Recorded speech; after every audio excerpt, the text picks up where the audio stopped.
Em 1964, o físico Robert Ettinger lançou em livro a teoria da imortalidade através do congelamento do corpo. Imediatamente, 15 companhias foram criadas nos Estados Unidos para atender aqueles que sonhavam ser ressuscitados quando a medicina encontrar a cura para as doenças que levaram à morte.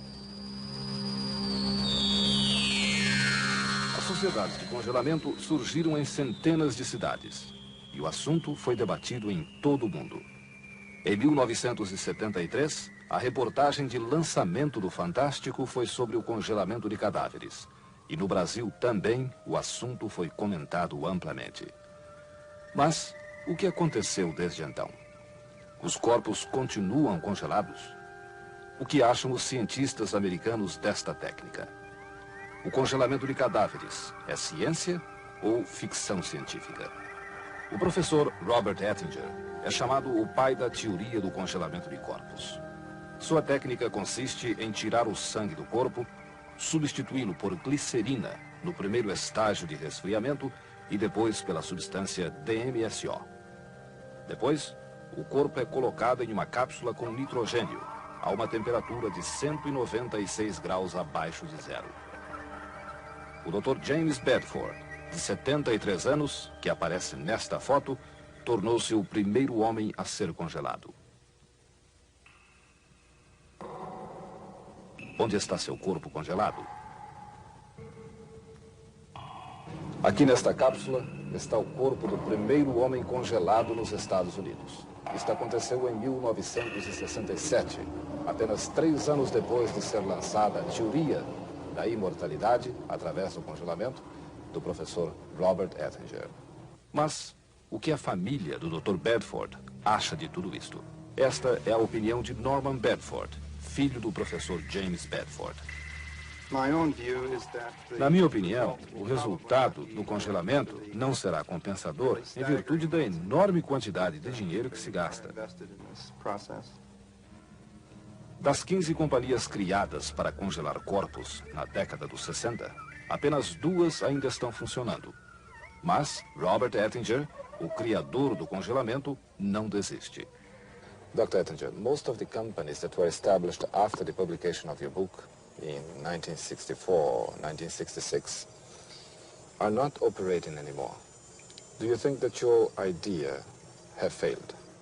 A maior parte das companhias que foram criadas para o congelamento de cadáveres na década dos 60 já não está mais trabalhando. O senhor acha que a sua ideia falhou? Não, claro que não falhou. Não falhou porque continuamos fazendo progresso. O movimento cresceu. Cada ano que passa, temos mais gente trabalhando. E as sociedades de congelamento continuam crescendo, mas não tanto quanto esperávamos.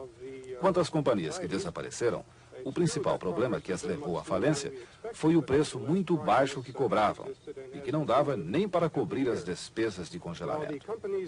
Elas fizeram isto para conquistar clientes, mas o movimento não cresceu como esperavam.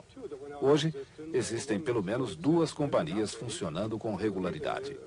Se não estão tendo lucro, pelo menos ganham o suficiente para cobrir as despesas. Quantas pessoas estão congeladas desde que surgiu este processo? Pelo que sei, 25 pessoas foram congeladas até hoje. A última delas há 1 mês. Nem todos, entretanto, continuam congelados. Em alguns casos, as famílias mudaram de ideia e os corpos foram enterrados.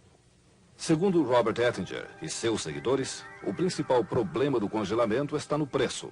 Em 1967, a preparação do corpo feita aqui nesta unidade móvel, em Detroit, custava $5.000, ou 60 mil cruzeiros. Hoje, custa $15 mil. A preparação e a manutenção custam $50 mil, ou 600 mil cruzeiros. Norman Bedford, filho do primeiro homem congelado, foi encarregado em testamento de cobrir estas despesas.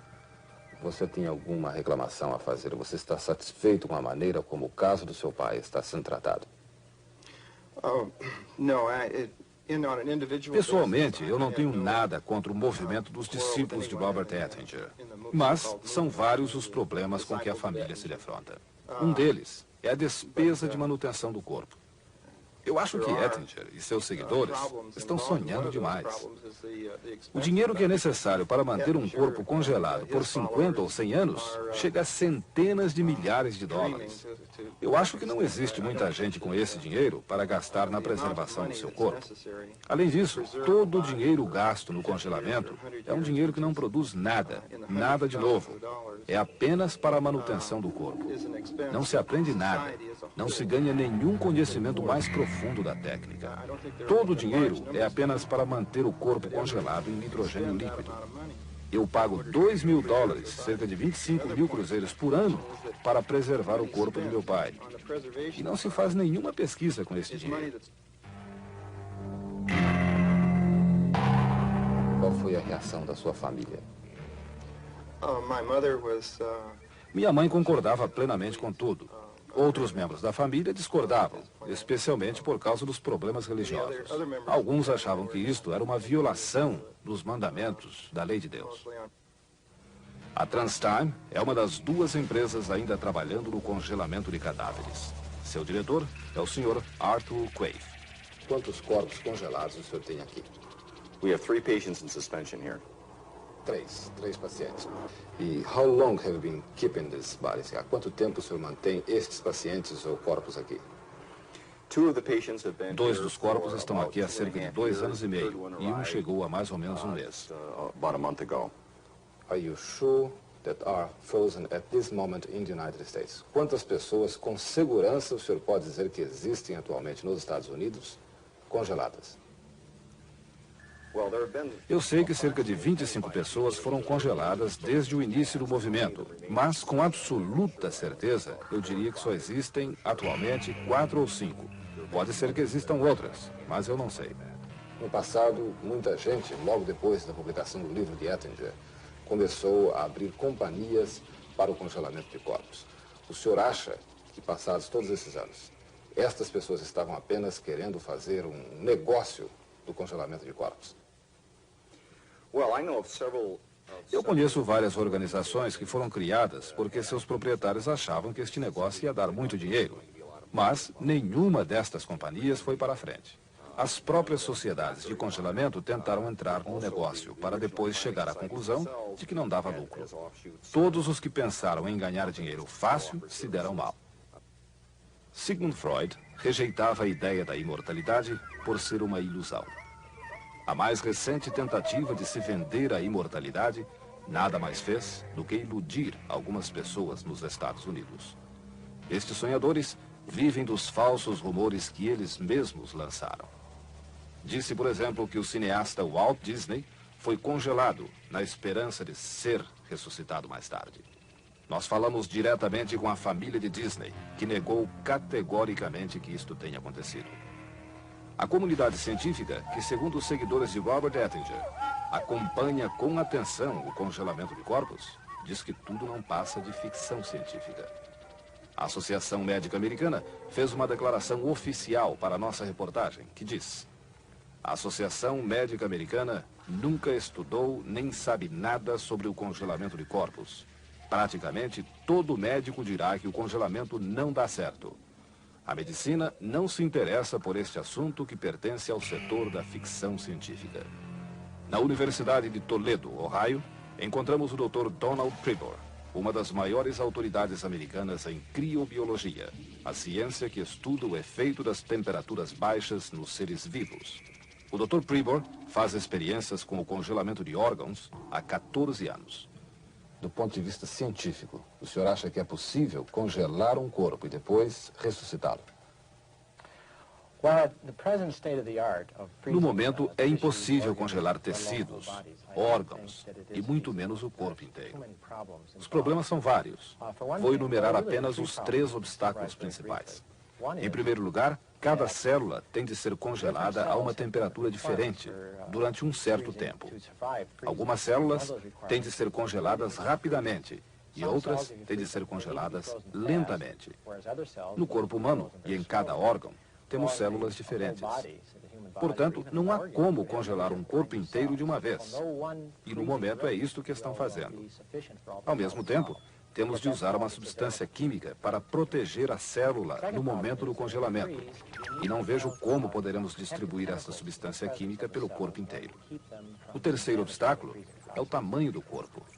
Por exemplo, quando congelamos um órgão separadamente, a parte de fora deste órgão se congela antes da parte de dentro. Portanto, mesmo que tivéssemos um tipo de células apenas neste órgão, algumas células se congelariam antes e outras depois. É por isso que a técnica atual de congelamento de corpos não funciona. Qual o dano causado ao cérebro de uma pessoa congelada? Se considerarmos apenas as células nervosas do cérebro, por exemplo, já temos um problema insuperável. Estas células são protegidas por uma membrana. E nas minhas experiências descobri que quando injetamos a substância química que pode proteger a célula durante o congelamento, esta membrana impede a penetração da substância nas células nervosas. Portanto, no congelamento do corpo inteiro, o problema é idêntico. Estas substâncias que colocam nas veias no lugar do sangue não protegem e nem chegam às células. O cérebro, sem dúvida, fica inutilizado com o congelamento. Cientificamente, o congelamento de corpos não é nem considerado uma tentativa de preservar o corpo, porque, irremediavelmente, todas as células serão danificadas com o próprio congelamento. Além disso, em alguns casos, os corpos que foram congelados e depois retirados das cápsulas, a pedido das famílias, estavam partidos pelo frio intenso. Qual o futuro, portanto, do congelamento de cadáveres? Nós sabemos que para se congelar um órgão ou um corpo, temos de estabilizar as membranas das células para que elas não morram com o congelamento. Isto só pode ser conseguido com uma substância química, mas não temos ainda esta substância capaz de proteger todas as células do corpo ao mesmo tempo. Se alguém descobrir esta substância, que seria dada a uma pessoa antes de morrer, para que ela percorra todo o corpo, aí sim, há uma possibilidade. Mas eu duvido muito que se consiga este preparado químico.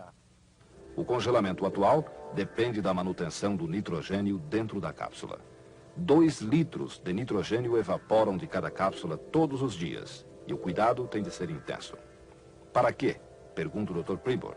Se as células a estas alturas já estão mortas, e nem daqui a 1000 anos será possível restituir a vida ao estado.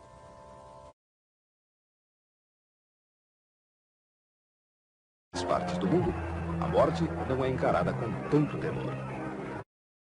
Despedida, a alegria é uma necessidade espiritual, porque, segundo os entendidos, quem morre é o corpo, não o espírito.